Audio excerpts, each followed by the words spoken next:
We've got 6 o'clock. I will call this meeting to order. Roxanne, if you'll take roll, and Nancy is with us. Is Aaron with us right now? No. We'll give him a try here in a second. If you'll please stand for the Pledge of Allegiance.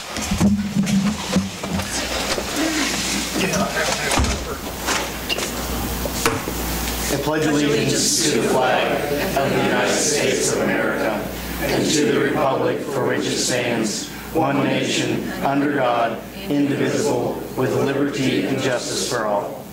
May be seated. Has the council had time to review and approve the agenda? Are there any questions about it? I make a motion that we approve the agenda. I'll second that. There is a motion and a second. All those in favor, please show a voting sign. Nancy? Yes. Nancy's a yes. There we go. Okay. Thank you, Nancy. You can't raise your hand. Yeah.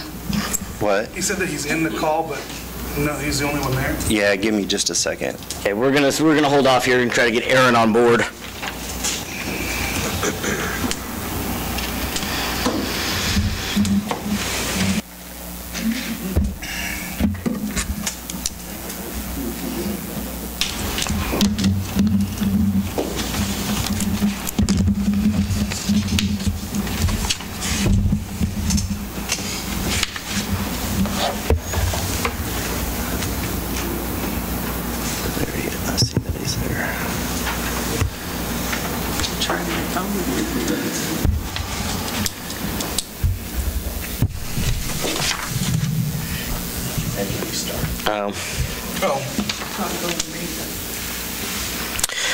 I'll go ahead and read this section. We'll wait off a minute here. Persons who wish to address the City Council regarding items on the agenda may do so as that agenda item is called. Persons who wish to address the City Council regarding items not on the agenda and that are under the jurisdiction of the City Council may do so at this time when called upon by the Mayor.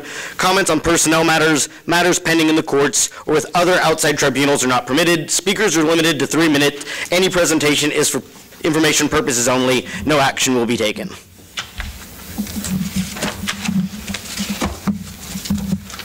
Do we have Aaron yet?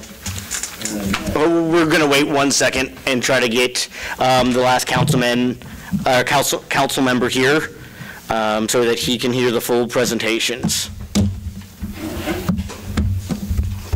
Give me 1 second here. Do we have Aaron?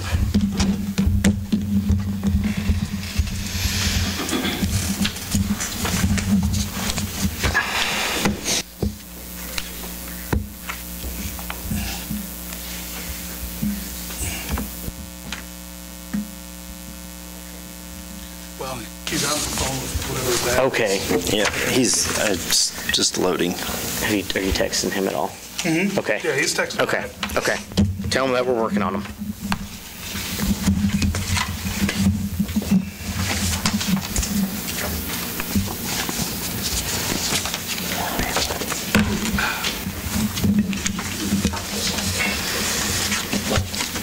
Hey, John, if I mess up and I lose you at all, I will call you back. That is fine. We're in a hold pattern for a second. We're trying to get Aaron on. Okay. You're waiting on Aaron to call in, is that correct? Yeah, he's on the Google system, but Let him just call. Okay, all right. Give me Well, I'm on the seconds. lake system, so, you know, Yeah. we'll see what happens. okay. Thank you, Nancy. Uh-huh.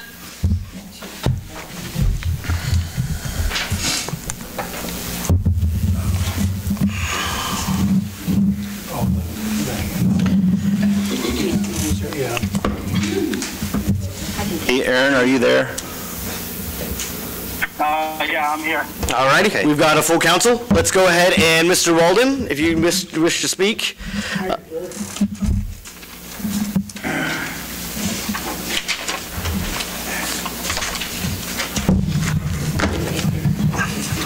As you'll see in the handout I gave you, I come to you tonight to ask you about some speed limits. Individuals have asked me, knowing I'd be here, to specifically address the North Cottonwood situation that you brought down from 35 to 30 because of the golf cart situation. And now that the country club is closed, they've requested that you raise that speed limit back. But in driving all the northern part of Iola, I came upon some strange anomalies where logically you could redo a lot of the speed limits in the north part of town. Right now from North Kentucky going south from Oregon Road, you can run 45 miles an hour down to Miller Road. From there on Kentucky, you can run down to the next intersection at 40 miles an hour. And then from there, you run 30 miles an hour. I would like to suggest that you, on Kentucky, extend the 40 mile an hour all the way down to Carpenter. These are just suggestions. Then on Cottonwood, believe it or not, this map, being almost 20 years old, it didn't go through, but from Miller Road down to Garfield, I'd like to see you reconsider that to a 40 mile an hour road. You have one left before we have to extend time. Okay. And I'd also like you to take 45 mile an hour speed limit and apply it all to east and west Miller, just for your consideration. Then, before my 3-minute egg timer runs out, I'd like for you to take a survey again, a public survey, not a survey of the council, and reconsider the form of government you're currently operating under. I'd like you to return to the mayor-council form, and so does the public. Thank you. Thank you. I do know as a fact that we do have some of the speed limit discussion coming up in the upcoming meetings. So, anyone else wishing to speak? Ms. Hauser. Yes. It won't take me but a minute. Anyway, you can time me. I just want to thank you. A week ago, we got the swimming pool open. No one likes that swimming pool better than the Bergers and I. Thank you. It's so clean and so nice. Love it. Haven't seen you there yet. I've been going in the evenings. Mr. Albini. My name is Josiah D. Albini. I'm a recent citizen of Iola. I just wanted to bring to your notice that one thing that I've noticed about the city that I lived in before is that they being the city council met with the county commissioners along with the school boards, not only that were within Ottawa, but also those within Pomona, Wellsville, Central Heights, along with the other city councils. And it's one thing that I saw that there's not a lot of communication between the different parts of our community as a whole. So just something for you to consider, because with Ottawa and Franklin County and the several school districts there's a lot of cooperation and just they meet quarterly, just to let you know what is going on in their field, how can you help out, how can they help you. So it's just one thing that I wanted you guys to think about for the future. Thank you. Anyone else wishing to address the council? I am about unfinished business. Can I wait till then? Yep. Seeing none, consent agenda. Questions? I did have one thing on the consent agenda. I just wanted to make a change in there that it made mention that I stated that I thought that it was a waste of money completely for chip and seal, and that wasn't the case. I wanted to be clear that it was we were wasting money at how we were doing chip and seal. Is there a motion to pass as amended? I make a motion we pass as amended. I'll second it. There's a motion and a second. All those in favor, please show a voting sign. Nancy, Aaron, what say you? Yeah, aye. Motion passes. Unfinished business, solar. Sid? Hang on a minute. Mike, your Lehigh Roots Festival was approved in the consent agenda. Okay, so I don't have to say You don't have to say Nothing. Unless you want to. Thank you very mumuch for having faith in it. You're welcome. Thank you for everything you do. I'll zoom on out of here. You don't want to stay? Maybe she does that. We should every once in a while. Unfinished business, solar.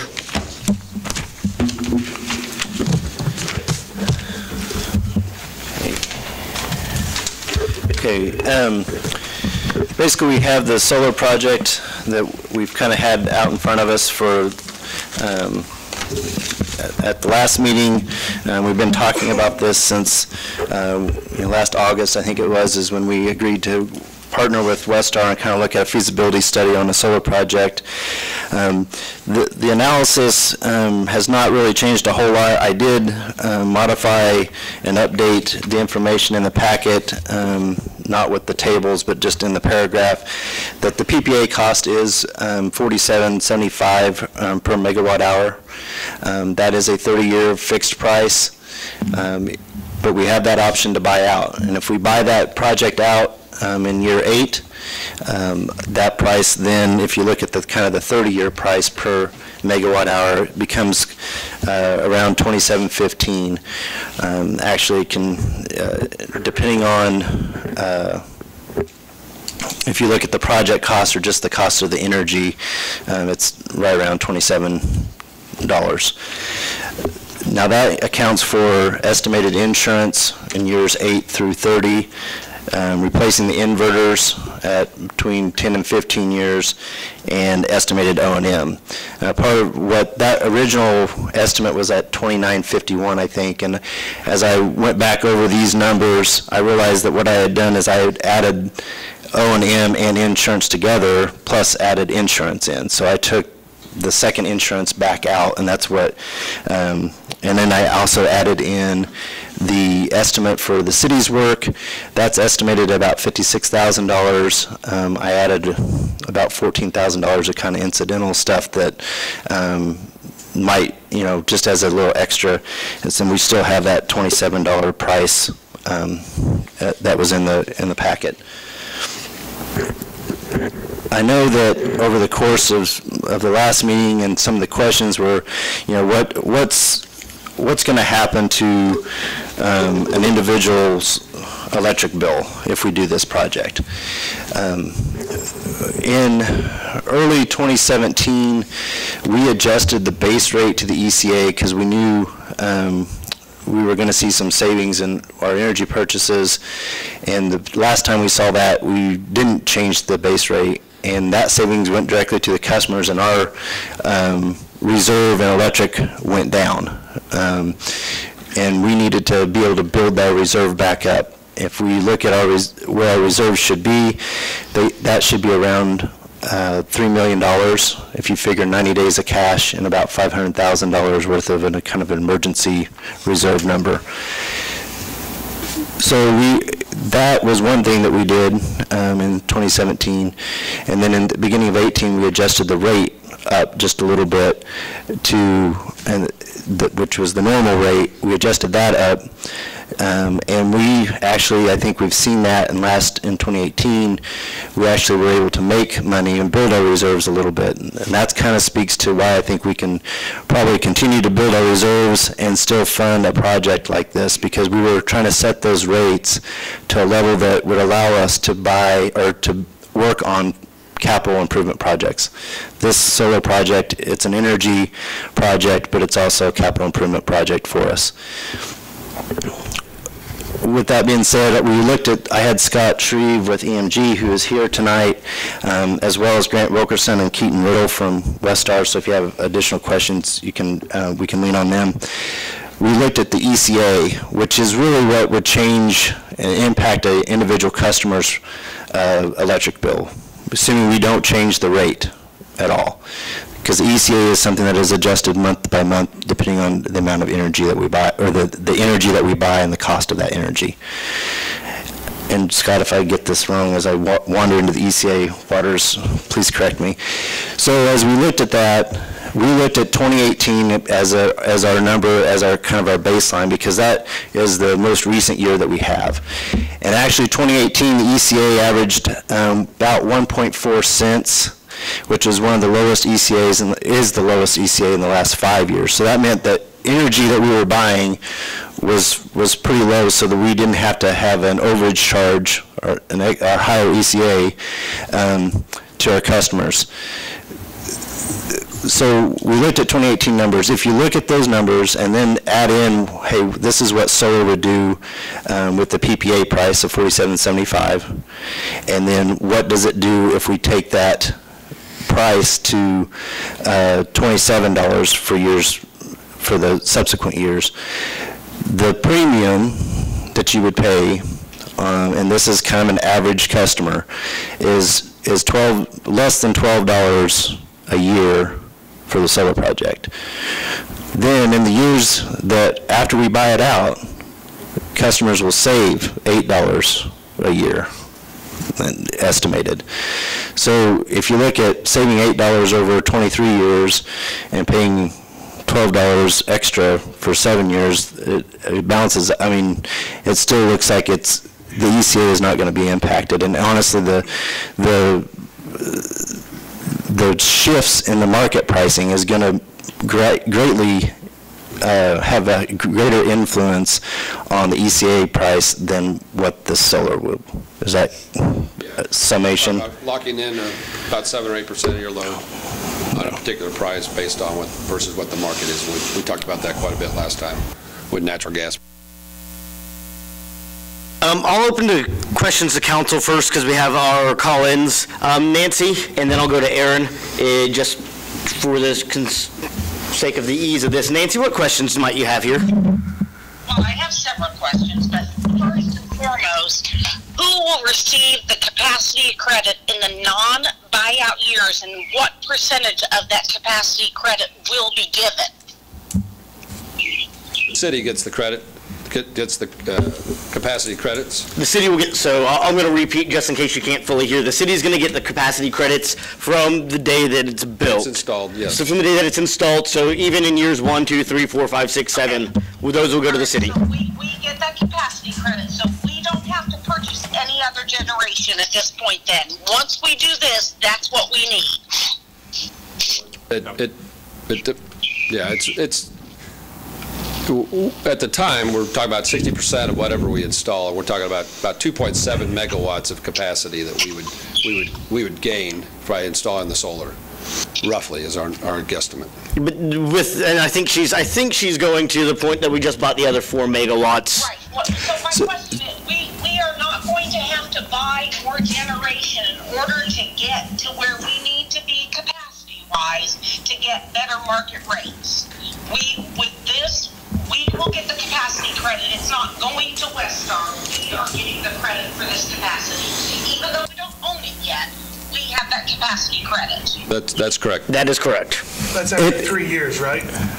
It's after 3 years. The first 3 years we get 5 or 10%. The first 3 years we get what? 5 to 10%. So roughly 300 kW. But we're not still going to be considered under capacity and have to buy more generation. We would be slightly under. Slightly for 3 years, the first 3 years. But that's doesn't that? Slightly affects the price of stuff. How much? I mean, slightly as in we are slightly under, so we're still going to get a good rate, or we're slightly under, so I mean, I just want to make sure. During those 3 years, we'd have to buy capacity credits. Still buy capacity. You're going to buy some capacity, but it wouldn't be very much. Okay. It wouldn't be as much. It would be and then in year 3s, we'd probably be right around where we need to be. Okay, and what percent of our market power is this? What percent is this actually, the solar portion of it? What percent of what we are buying is it? It's roughly about 7% of our total energy. The total load of the market that you buy is roughly About 14 or 15% of your market prices, because we're buying about 50% from the market, so this would be about... If you're looking at the share of the market, yeah. Of the total load, though, it's about 7%. So 7% of the total load, when we have to go to the market, it's about 14%. Okay, and what has been that spa package? What has that been? As in price? Is that what you're... As in price, Nancy? Well, as in what percent of our market is that? We've been in that spa package deal. It's probably... So what percentage of probably that? 1 or 2%. If we're going to walk away from that because we're getting the solar, is it kind of a wash? Is it the same thing? Have we been buying more spa power? Spa is about 2% is what he said, 1 to 2%. So this is higher than what the spa is. It's more, more megawatt hours. More megawatt hours. Okay, but it locks us in. And does this pricing ever go down while Westar owns it? Is there a way to renegotiate that pricing while they own it before we buy it out, if we buy it out? I don't think so. I mean, that's probably not, but I guess at the same point, it never goes up either. Right. Okay. Well, does that make sense? Fine. I mean, I know what market. I mean, you play the market. That's a big thing. So I'm gonna go back to the whole Chanute thing, Scott. Sorry. What about the landscaping? Chanute's having some landscaping issues. And what's your specific question? The fence, the landscaping, all of that. And that was a big thing at their council meeting, and I watched the whole thing. So, their whole issue was the landscaping, the fencing, and who's paying for that, and what are you doing? So what are we doing? What's our plan? Yeah, the fencing is Westar's responsibility as the way we have it set up. The intent, Nancy, was to have a partnership of whatever the city wanted to do versus what whatever Westar was going to do. And so if they wanted to do the fence or not do the fence, and that was the discussion that you saw last time with Chanute, was Chanute. Okay, we were in Coffeyville recently. Was it South Coffeyville? South Coffeyville, and we saw a solar field there where they had the fencing that had all of the little slat things through it, so you couldn't really see through the fencing. Is that the type of fencing that you do, or is it something different than that? That's not and is that a Westar project? Yeah, I don't know if you know the slats or the fencing of the property. Yeah, I don't know. I mean, those would be all approved. They have quite a nice solar field there. You can hear when you hold it up there. Yeah. Yeah, I can't answer. I can't answer that. Okay. Yeah, I mean, if that's not a Westar project, that's fine. I mean, it's not a big deal. No, the fencing. About it. The fencing is going to be done by Westar. That's part of the way our PPA is written. They are responsible for the fencing. Now, we have not specified or did not say, hey, you've got to have the slats in it or whatever, but they're to take care of the fencing. Okay, and is there, if in 7 years, if we don't have the money to buy this out, how long do we get to buy it out? My understanding, we can buy it out any time after that 7 years. There's pricing windows. If you look in the back of that PPA, I think it's years 8 to 10. There's a price window, and 11 to 15 or something, and there's different windows of what that estimated cost is going to be. But we can buy it out at any time.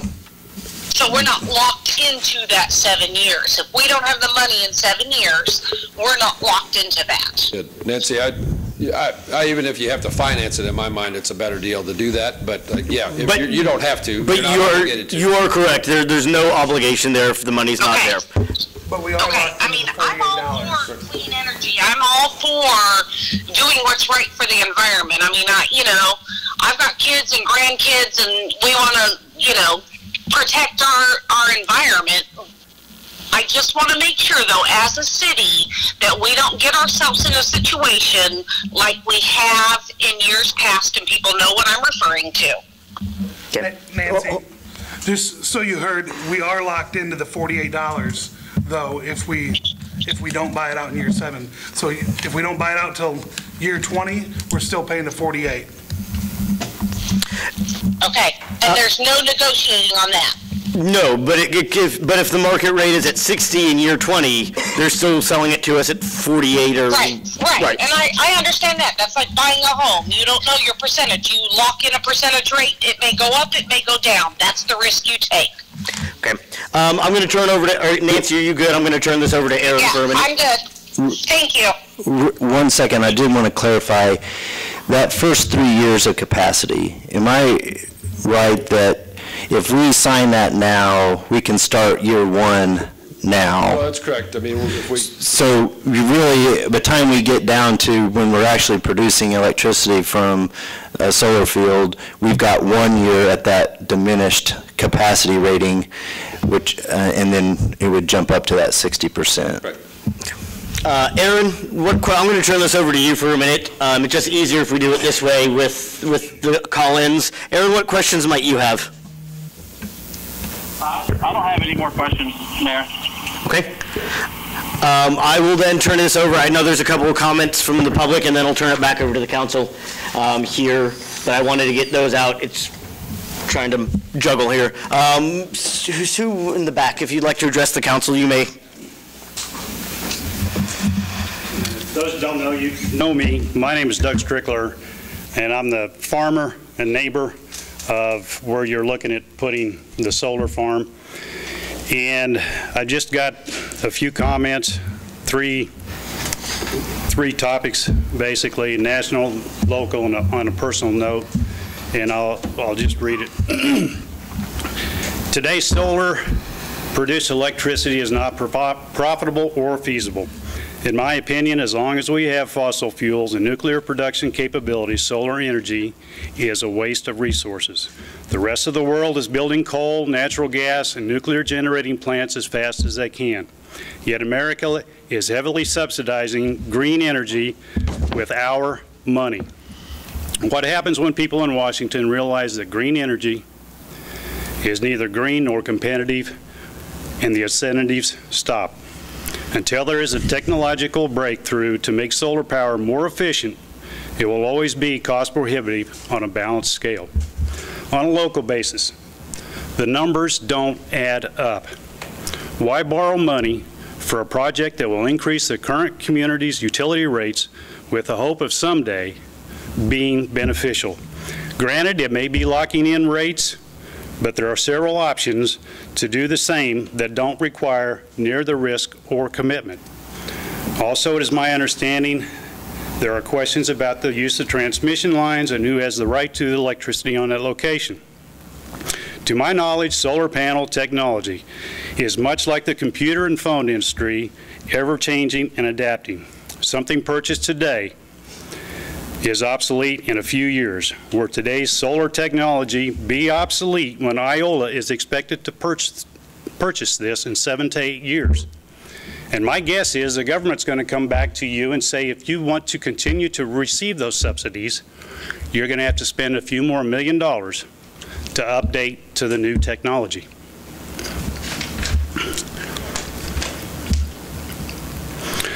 I also believe that if this project was such a shining star that the companies proposing the project claim it to be, they would not be willing to sell their investment after such a short term, but would want to retain ownership for the full life of the project.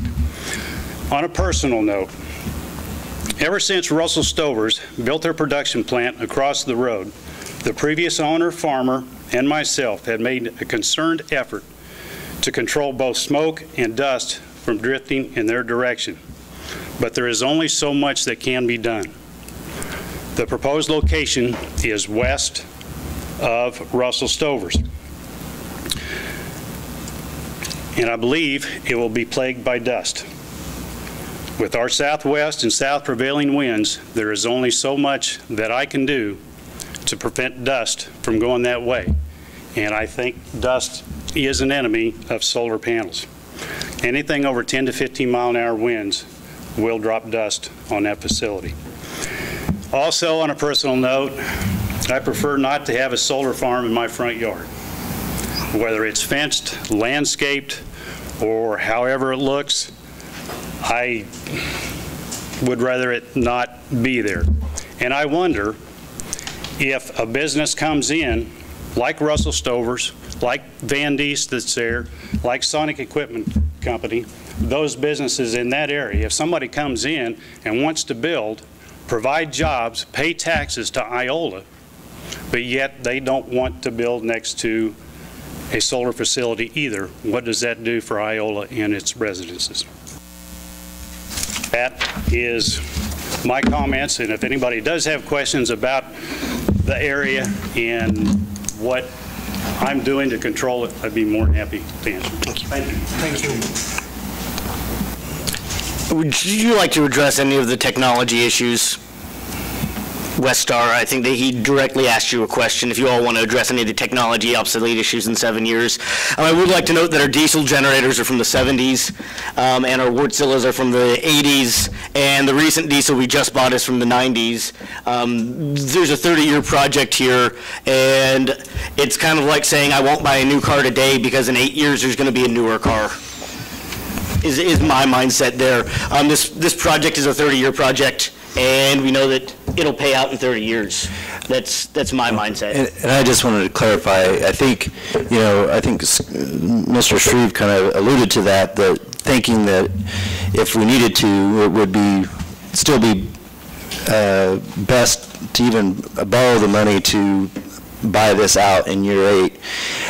But that's not what we're proposing to do. The plan would be that if we agree to this, that the city, we make an effort to save that money and not have to borrow any money for the project.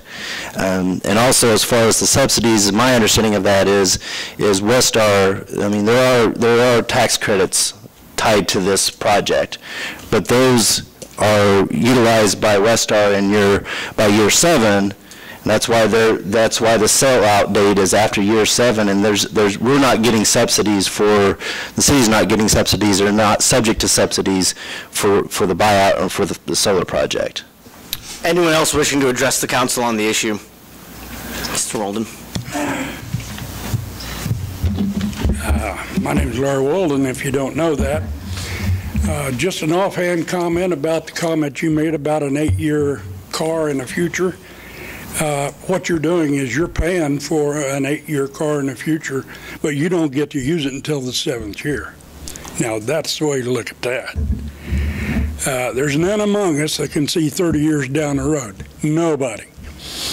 This council has particularly an affinity for not having a liking for a 30-year contract, and I refer you to your water contract with the City of Gas City.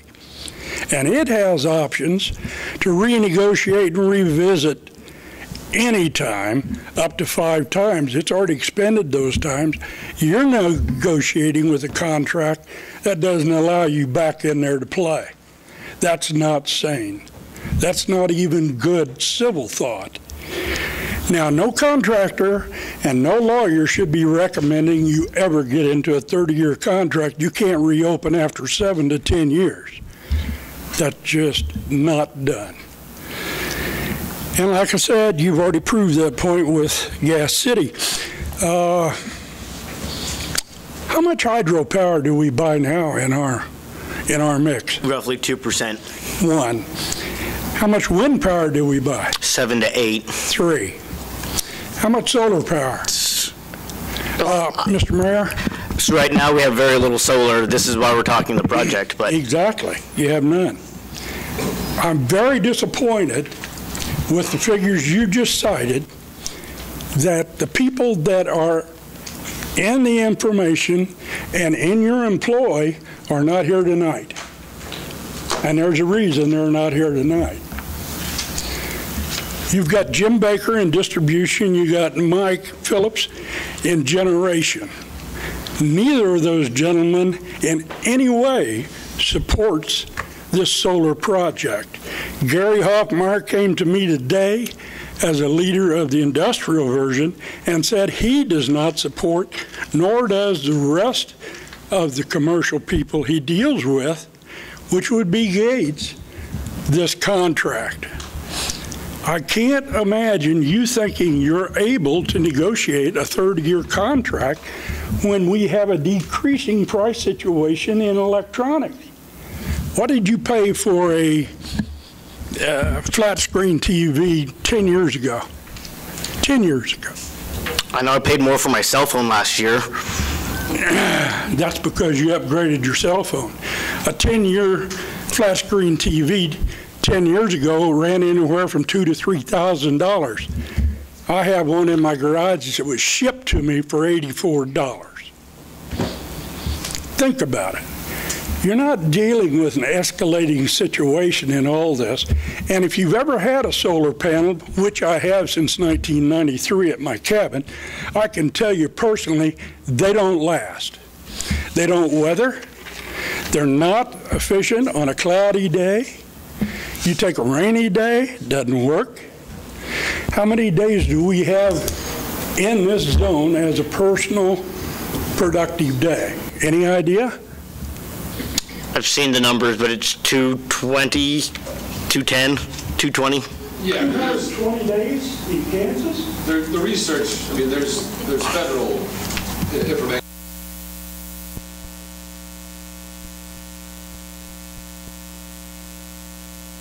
Hawaii. You can't, I mean, think about it. They're closer to the tropic than we are. No. This project is dead before it even started. And the people that should be here and you should have contacted as a council, and you're responsible for it, are not supportive of it. So if it's a public thing you're looking for, or to build a resume, you're doing the wrong thing. Thank you. I would like a point of clarification. Scott, how much do we get from wind, roughly? We have 3 megawatts. We get about 12,000 megawatt hours, so it's about 10% of our. Okay, thank you. That came from your generation officer. Any other comments? Otherwise, we'll turn this over to council. Council, Ron, what are you thinking? What questions do you have? In here, we haven't talked about the cost of the land that we purchased this for. This was supposed to be for economic development, not for, I guess I see it just as Mr. Strickler does, as about who wants to come in and put a multi-million-dollar business next to a solar farm. Especially, you know, we talked about the distances that we had to be away from the tree lines. What does that do if somebody wants to come in and put in a 3-story or 4-story building? I would kind of defer to the Westar guys, but I think there is a shade easement, but I think once we're outside of that shade easement, they can go as high as they want, can't they? I mean, I guess if they had a 30-story building, there might be some question on that, but. Correct me if I'm wrong, too, that these are, while they're permanent, they are theoretically movable. If somebody came in and said they want that all 80 acres, we could theoretically establish that on another 20 acres. Yeah. Whose cost is that at? I mean, obviously, it would be between us and that business that came in that wanted an 80 acres, but. So we've talked about, too, that we're going to try and save money for this.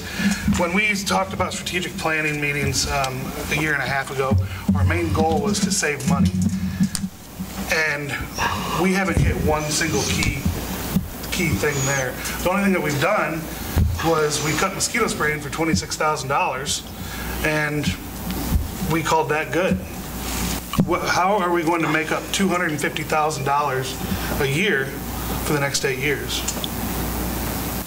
So if we look at what happened in the electric fund, because that's the business that we're talking about, is the electric business.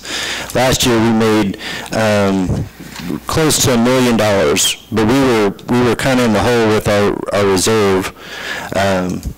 So we made $1 million. I think from that we can easily take, and I feel like we got our projections on spending and our projections on revenue kind of dialed in now, that we can easily save $200,000 towards this project.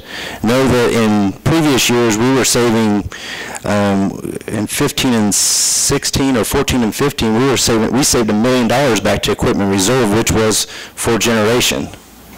That's part of the reason why our reserve went down, but we've adjusted our rate in our ECA so that we can save for projects like that. That's why we made those adjustments. That's why we're looking at the CIP projects in electric, so that we can go long term, so we don't have rate surprises like we have with our water system.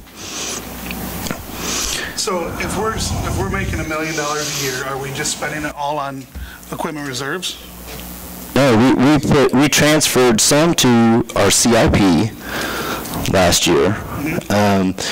That goes into projects like the additional generation, which we already had money saved back. We're going to have $2.3 million at the end of last year. We had $2.3 million saved for CIP projects. The bulk of that was for additional generation.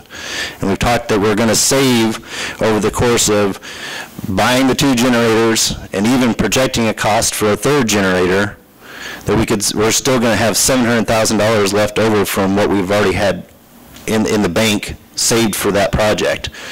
We also have $1 million that we got back from SPP from our line of credit that we had put up, that we have saved in the electric CIP for a project like this. But we didn't save the $1 million. No, but each year we can save money. So you're telling me that we're making $1 million a year, so we shouldn't have any issues of coming up with this money. So where's all the money at? You're saying that we're making $1 million on electric. So we have now in our equipment, So how are we going to cut to? In our electric reserve, we have $1.4 million now. Or that was at the end of last year. That's in the operational side. The goal is $3 million, right? And so we made $1 million last year, give or take. If we do well this year, say we make $750,000, we can easily put $250,000 towards the solar project and $500,000 towards that reserve, and we build that reserve slowly up. And once we build that reserve up, we can then kind of discuss rates. Without that, you wouldn't then go to the bank with $0 in your account and say, hey, I've got $0. What this does then is it secures us for a while. Then why would we spend all of our savings on this solar power plant in year 8? Because this is an infrastructure. There's two different. It doesn't mean you don't spend all your money on one thing, and thank God, hopefully our main generation unit doesn't go down, because then we got to bond that. This is poor financial planning. Actually, it's pretty prudent financial planning. We've set up the rates so that we can do projects like this. Granted, you know what, if our work oil blows up, that's probably going to be an insurance claim anyway, but that changes the game. That's no different than if we were, we have another big project that comes up. That changes the game. But I feel with where we're at, where we're setting, with the revenue that we're generating, that we can save $200,000, because there was years that we were pretty tight on money and we were still saving hundreds of thousands of dollars towards generation. Well, it hasn't been proven since. That's all that I have. Well, I would be happy to discuss that a little bit further with you, because... Quickly. If we're making $1 million a year, why did you have to borrow money out of the reserves to pay the water plant project? If this commission does anything, it should be concerned about what you can't pay for, and that's the water plant. Where'd $1 million go for the water plant payment? And have you made that repayment? Because that was the reason you took it out of reserves. You said you wouldn't take it out of the general fund. You would repay the general or the reserve fund, And as far as I know, that hadn't occurred as of today. Those are two different funds. No, sir. You said you made $1 million as a utility. In the As the electric utility, that's one business. The water is another business. I'll put this in perspective. If I have Pull it out of. The $1 million was made in the electric utility. Pulled the water plant payment out of. That was out of capital projects, which is Fund 96. Who's the biggest contributor? That is the sales tax money. That's electric and gas? No, it is not, sir. It is the sales tax money. The half-cent sales tax goes to Fund 96. I think we're actually a little bit ingermane here on talking about water plant funding. I think that's your major problem, Mr. Mayor, and you're not discussing it. We're off topic. This is about solar. And we're off topic right now. You shouldn't be talking solar. Ron, what other questions? Okay, thank you. Mark? Well, first I want to say thanks to Scott and the guys from Westar for putting this together. And I do believe in green, but, and this is the big but on it, we were talking about reserves. Did anybody look at the 2018 financial report that was sent out to us? Did everybody look at it good? Do you realize we're $3.6 million behind on it that we've got to make up to get our reserves up to 100%? That's 90 days cash with $250,000 in emergencies. Electric alone is 1.5 million behind. General fund, 970,000 behind. Gas, 772,000 behind. Water, 360,000 behind. Now, where are we going to get that $3.5 million to get us up to snuff there? And then they say this is just a $3.76 million project. No, it's closer to a $7 million project. And to put it in perspective, we use 110,000 megawatts per year. 7% of that is around 7,700 megawatts. That's from January 1 to January 26th. We've used up our solar panel, and then we're paying top dollar for everything else. It don't make a drop in the bucket for that 7%. Now, if it was 25% or 30%, I'd be all for it. But 7% is all it's going to make. That ain't going to make any difference in our stuff. Not for $7 million. How are we going to make that up? I'm sorry. First, I want to clarify that 3.5 is across multiple funds. Yeah. That we're not. So we need to make sure that we're looking at what electric is short. We know that electric was short $1.5 million. And we have the ability, we made $1 million last year. Wow. In 3 years, we could easily get to $3 million, plus save $250,000 each year for this project. $1 million out in general fund. How are we going to make that up? Because that comes from electric and from gas and taxes. Are we going to raise the taxes to make up that $1 million? You know, that is the guidance of council. What is council's wish? Do you want to hit those targets or not? I'd rather try to make up this money before I go out and spend some more. Okay. Kim? I've talked to a lot of people in the last 2 weeks, and I just have a serious problem with spending this amount of money when we haven't saved enough money. I just have a serious problem with it. And so did everyone I talked to. Danny? I don't know if there's any room for me after these three guys over here just pretty much said it all. So, I'm going to have to echo that. The feelings from the community, some of the same questions Ron had, and appreciate you looking into that, I do. But I have a lot of the same concerns, so definitely, I don't know how much more I could say, so thank you. Chase? Well, unfortunately, I think I see where this is going. Would anybody from Westar like to come speak their piece in favor of this? Because I've heard a lot of negativity today, and I would like for both sides to get a fair shake. Is there anything you gentlemen would care to say?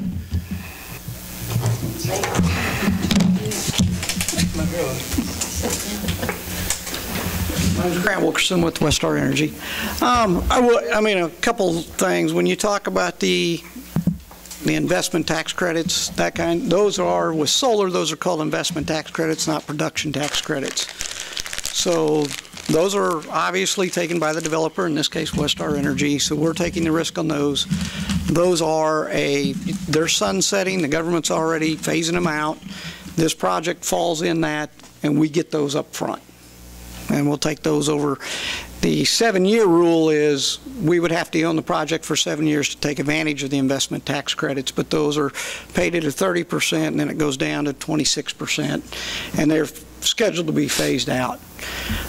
Technology-wise, material, the solar panels, those things are going to come with warranties. There is probably in the future going to be improvement to technology. What will it cost and how much will it be to install it? Who knows? I think that's, I would say I look at this as a portfolio. Your energy supply is a portfolio. This is a piece of it. You wouldn't want it to be 100% of your portfolio. At 7%, 8%, it's a long-term hedge for power prices in the future.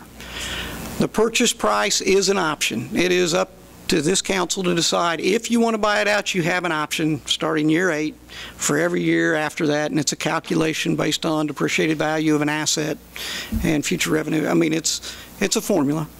So you don't have to buy it. You don't have to spend the money in year 8 if you don't have it. Or if you say, you know what, I don't like, quote, the idea of owning the asset, you don't have to own it. The real reason we put it out there as an option is, for most, it makes sense to own the project economically over the long term. It brings levelized costs down. Some developers will not give you the option to own it. We didn't build that into this one. This is strictly built so that you can own it if you so choose to do so. I would tell you that what we see on our macro level is most new loads and industrial type customers want renewable energy as part of the portfolio mix of serving that new load. We attract new load by offering them renewable energy. We have not had any customers come to us said, I don't want to be near it. But that's just our experience with new loads coming into service territories that we serve. And I'd answer any other questions I guess you may have. Thank you. Gene, what? Oh, a lot of information.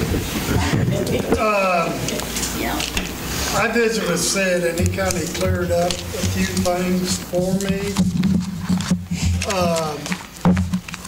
And Sid, you're going to have to help walk me through this. I think this council and some of the general public is confused a little because we see a 28.94 megawatt per hour, and then we see a $48 cost per megawatt hour. And was visiting with Sid, we would not be paying that. Am I right, Sid? So the $48 per hour cost is the PPA cost. That's what we would pay per megawatt the first 7 years. Our average cost per megawatt last year, in 2018, was $28.94, I believe it was. So that $48, but that's not necessarily the cost to the resident or the industry. That gets blended in overall, so that would push that $28.94 to $28 or $29.30, or some, Scott could probably gee whiz that here in a minute, but it would push that average cost up for the first 7 years. But the thing is, what we've talked about all along was to look at this thing as a 30-year project. This is a 30-year fixed price project that we could get. If we buy it out, we make that price $27. That's cheaper than what we bought power for last year on average. That's why staff has recommended, and granted it's not the electrical distribution, electric production people, but the senior level staff have looked at this and analyzed this. Well, that's to be determined. That this is a long play for 30 years. That $27 product is a pretty darn good price for an energy product. It's a good price today. It'd probably be even better in 30 years. I think we've... And after you clarified something for me earlier, because when I seen these numbers, I was thinking, okay, I'm paying, say, $29 now, and then next year I'm going to be paying 48. Once you clarified that for me, that each customer has a meter charge, and then you're actually charged so much per kilowatt that you use. And I'm going to use me as an instant. Yes, I'm single, low electric rates, but I pay the meter charge, and so much a cent last month. My electric bill was $36, okay, for the month. Okay, and when I first read that, I was thinking, well, there was a minimal charge that everybody has to pay. And the only minimal charge the person has to pay is for the meter. And then you pay for what you actually use. Okay, that helped clarify that. I've had a number of calls of people that they're thinking that their utility rates are going to double and triple with this, and they're scared. A lot of people are scared right now. And I'm concerned about, in 7, 8 years, having the money to pay for this. I mean, I don't want to put the future council and the citizens on hook for something that we can't pay for. I mean, I got a lot of concerns. That's all I got, Mr. Wells. All right, we're in line for a motion. I make a motion. I would like to make a motion. Gene? Gentleman wants Oh, yes, you can ask a question. In the mic, please. Oh, sorry. Going from 48 to 27, that's just the city and the council changing the price. That is a set price at the time if you buy it out. What that $27 cost calculates in, it calculates in 7 years at that $47.75 price. It calculates years 8 through 30 at what the buyout price is, the 3.741, added into what we paid on the PPA, plus we add in what we anticipate insurance costs are going to be for that years 8 through 30. We know that we're going to have to replace the inverters during that lifespan, an inverter replacement, and O&M, regular O&M, operations and maintenance costs over that from years 8 to 30. And then that number also includes the credit that we would get for the capacity that we get from this project. And calculating all that in, if you look at what we would spend and what we would get through power, that makes it $27. My question is there any chance that if the council in 8 years buys it, that say they don't have the money, they don't have to finance it, can they, or is there any chance that they'll leave it at 48 to help pay for it and not drop it back down to 27 like this council promised, but the new council may say, hey, we can't afford it, we're going to leave it at 48. That cost gets figured into the ECA. Scott, are you? I mean, it doesn't. I mean, that would be a decision to make a rate adjustment or adjusting that to pay for that. But it's probably going to be. I mean, it would make more sense to just know that where your rates are and then bond out the last $1 million because you don't have it in your pocket. One last question, real quick. Without subsidies, what does solar cost per megawatt? It's hard to say what the cost is. The numbers, we're just using that number. They're giving us in the PPA. And in the utility business, that's very common. We'll have 20-year PPAs or 30-year power purchase agreements. So, I mean, like they say, hydro's 3, nuclear's 4. Yeah, I mean, other solar projects that people have done, Baldwin City paid $56. We're talking about $47.75 here. Others have paid $80 or $90 just recently. To your topic, it's 1 megawatt of hydro and it's 3 megawatts of wind. But we get about 2% of the energy. There's demand, capacity, and there's energy. We get 2% roughly of our energy off the hydro. We get about 12%, 10 to 12% of the wind of energy. So it's kind of we kind of get misled a little bit on the capacity versus the energy. I just want to give you a few more numbers, and then honestly, it's okay if you decide not to do it. It really is. I just want you to hear that in 2013 and 2012, just for history purposes, you guys paid about 5.5 cents total, everything all in. You paid transmission, everything to your bottom line. You had to do an ECA. And again, that's again complicated, but it's energy cost adjustment that basically says anything above some level, and we had 3 cents, I think is the number, 4 cents, I'm sorry, 4 cents. Anything above 4 cents, the city passed on. Everybody does it. Westar does it, Kansas Gas Service, all utilities do it. They passed this energy cost adjustment on. That went from about 5.8 cents, I'm sorry, to 5.1 cents in 14 and 15, and now we're about $40 or 4 cents a kilowatt hour all in, transmission, capacity, payments to everybody else. So we've dropped this cost in the last 5 or 6 years about $0.015 per kilowatt hour. And it's, again, you guys spend roughly, you guys spend about $5 million a year on power. Transmission, power, capacity, all those kind of things. So I know $3.5 million sounds like a ton of money. And again, my numbers were, you're going to finance the whole thing. You're going to go get a bond like you guys always do on typical municipal projects. You go get 20-year financing for 3.5%. The numbers I come up with still makes it a good long-term play. And back to Nancy's part, to begin with, it gives us 2.5 megawatts of capacity that we're plugging in with this energy price. So again, the last part is the industrial customers and everyone else is asking for it. Walmart's, everyone wants sustainability.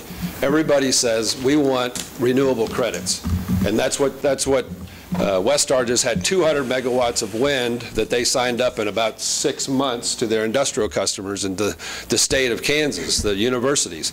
All of them took all this wind, and Walmart is asking their suppliers to be green. So those suppliers so that if they want to be a supplier to Walmart, they have to be green. And so this, back to the point, is this is 7 or 8% is going to be roughly is renewable credits of that. We've got about 12% of wind, so we'll have about 20%, roughly 17 to 20% renewable energy credits from this for the city of Iola. So anyway, again, you've heard all the numbers. It's a lot of work. You guys have all done a great job of trying to figure that out, and it's very complicated. So, John, I'd like to make Eugene, I would like to make a hold on. John, I have a question. One second. Yes. So Scott. Yes. Is this something we need to do to be competitive in today's market to bring business to Iola? I think you do. I honestly do. I mean, that's why we've been working on this for 2 years. I mean, this was a partnership with Westar. Again, sorry for the bad history, but lesson. But we went and looked for solar developers, and we couldn't find somebody that was going to make a deal like we did with Westar. They cut out everything. They're going to show us the cost of panels, inverters, and racking, and this is what the industrial customers are looking for. They're looking for renewable. Looking to our future, looking to the future of our small town. We've got a small town. We are a small town. Looking to the future of our town to bring our people back here and our kids back here and to grow this town. Is this what we need to do?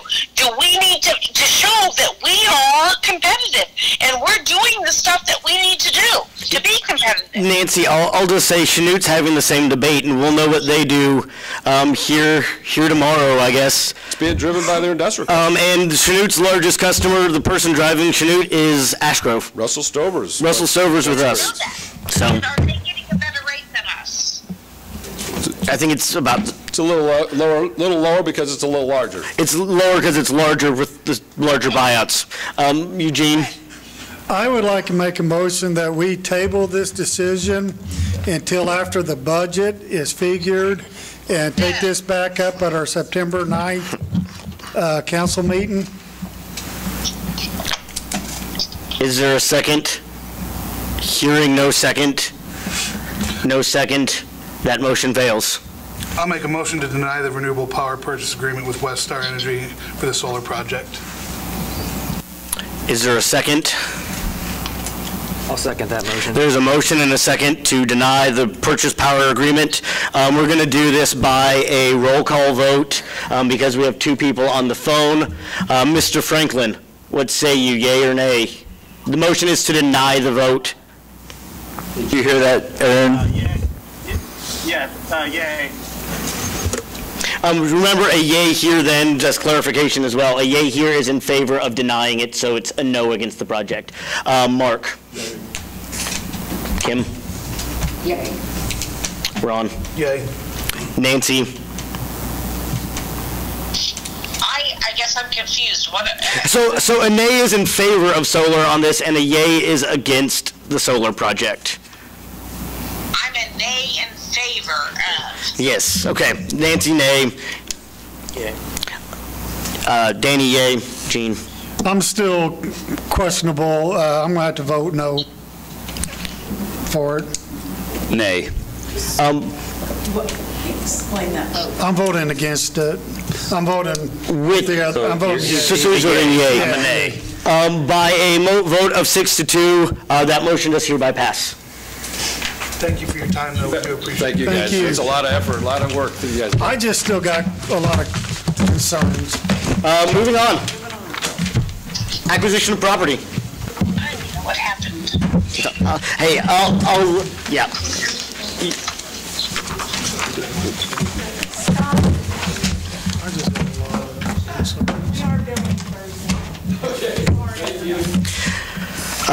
Does somebody want to make me a motion here for 15 minutes of executive session? Nancy, do you want to be included in this exec? We can't on the phone. We legally can't on the phone. Okay. Oh, I can't? Okay. So I will turn you off there as well. So am I done? Yeah. I make a motion to move city council into city council recess in executive session for 15 minutes pursuant to KSA 75-4319D6, acquisition of real property. The purpose of the executive session is to discuss the purchase of private property and shall include the mayor, council, city administrator, assistant city administrator, and John Brocker. The regular meeting shall reconvene in the city council chambers at 7:22? Yeah. 22. I'd second that motion. There's a motion and a second. All those in favor, please show voting sign. Opposed? Ron, council administrator reports. I have nothing else to say. Kim? Are we going to revisit the mosquito spraying? I believe so at the next meeting. Like soon? I believe so. Because really, I've had a lot of people complaining about it. I believe we were looking into the prices already and going to bring those back to the council. Okay, thank you. Speaking on that, I'd like to know what kind of chemicals we use. I'd like to be able to look that up and see what it is. I can send them to you. Okay. Also, Thursday evening, I went to out-of-town ball game for the grandkids. I get back and no water, so I checked out front, and there was a main broke down the street from me. And the city crew was out there working, and I went down to talk to them, and a couple of them had left their kids' ball games just to come down and fix that water leak, and I want to say thanks, because that's some things that people don't know is how these guys, they may only work from 8 to 5, but they're there 24 hours, 7 days a week. I want to say thanks. I have nothing. I spoke my piece for the night. Same with me. Remember, kids are out there, runners are out there, bikers are out there. Yield in crosswalks. It does not mean speed up. So. I have nothing else to add tonight either. Eugene?